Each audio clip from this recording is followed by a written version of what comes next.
Have you ever watched your whole life burn down from the passenger seat of your own car? I have. I saw it in the reflection of my phone screen, a single text message glowing in the 2 a.m. darkness of our Chicago brownstone. It wasn't from me. It was on my wife Sarah's phone, which she'd left on the kitchen counter. A message from a man named Mark. It said, "Tonight was incredible. Can't stop thinking about your laugh." My heart didn't just break, it vaporized. The woman I'd built a home with, the mother of my 2 children, was living a completely separate life. And the worst part was the sudden, chilling realization that this text wasn't the beginning of her betrayal.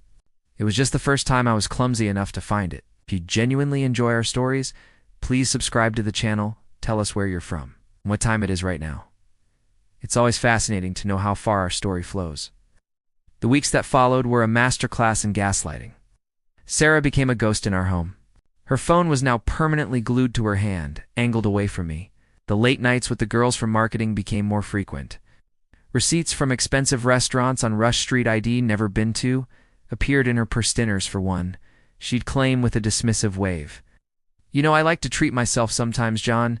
She'd say it with a cold smile, her eyes daring me to question her. The affair partner, Mark, was a senior partner at her firm. I saw him once at a company gala. He had that smug, untouchable air of a man who'd never been told no in his life.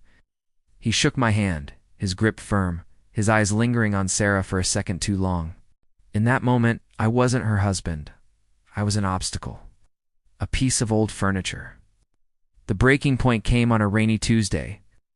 I came home early to surprise the kids, only to hear laughter from our bedroom.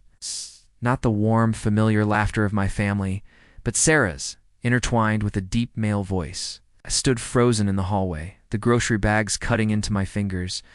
The sound was a physical blow, knocking the air from my lungs.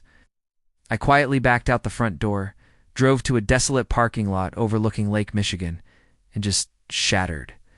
The loyal husband, the devoted father, that man died right there in a beat-up sedan, listening to the rain hammer against the roof.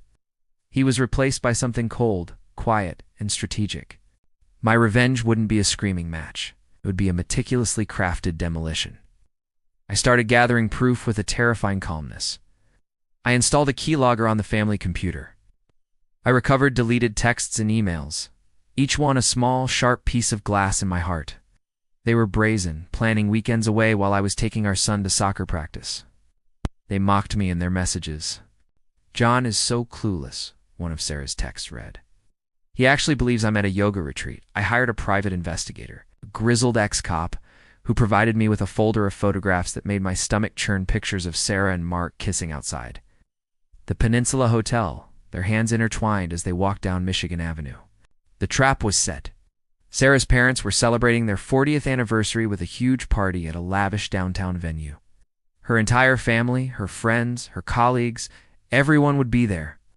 A week before the party, Sarah came to me with a request, her voice dripping with false sweetness. "Honey, could you do me a huge favor and pick up the kids from my sister S an hour early on Saturday? I need to help set up for the party and want to get there before everyone arrives." It was the linchpin. Her own words, her own lie would be her undoing. I agreed, my face a perfect mask of the obliging husband. The day of the party, I didn't go to her sister's. I went to the venue. I'd spoken to the event planner, a friend of a friend, and arranged for a special surprise video for her parents. As the guests settled in, the lights dimmed. A large screen flickered to life. Sarah, standing near the front, smiled, assuming it was a montage of her parents. But it wasn't. The first image was a high-resolution photo of her and Mark kissing passionately in a hotel lobby. A collective gasp filled the room. The next slide was a screenshot of their texts, mocking me. Then another photo, and another. The room was dead silent, except for the quiet, methodical click of the slideshow.